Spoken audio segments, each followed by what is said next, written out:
pour ça qu'ils appellent ça la marginalité. Hein. C'est les jeunes qui sortent de la marge, qui sortent d'un cadre, mais la plupart des jeunes, c'est des bons jeunes. Tu penses que la majorité des gens qui vont être dans ça, ils peuvent à un moment donné s'en sortir, même s'ils ont été dans le chemin de gang, puis... Absolument. Tout le monde finit par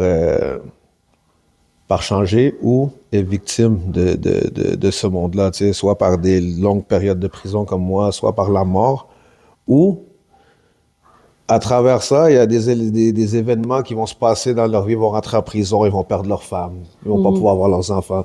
Peut-être c'est ça que cette personne-là avait besoin pour dire « Hey, maintenant je change ». Pour certains, ils s'en foutent, ils continuent.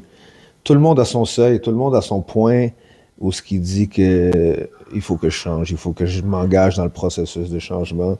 Puis dans le processus de changement, tu peux retomber. Puis tu sais, c'est un processus. Alors, il n'y a pas de formule exacte. L'autre question est, est-ce qu'il y a eu des personnes qui t'ont aidé en prison le temps que tu as été là? Oui. Moi, je dis tout le temps à tout le monde, parce que c'est pas la première fois que je me suis posé cette question-là, mais je pense que tout le monde m'a aidé en prison. Parce que je considère que je peux apprendre quelque chose de tout le monde.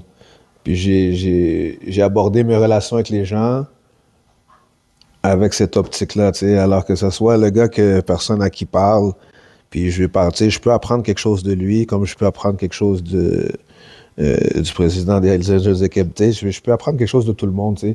Puis c'est comme ça que j'ai navigué, puis j'ai jamais eu la prétention de... Puis je sais que moi, j'ai appris des choses à des gens, mais moi, j'accepte d'apprendre quelque chose de toutes les personnes que je rencontre, comme que j'apprends des choses de vous aujourd'hui.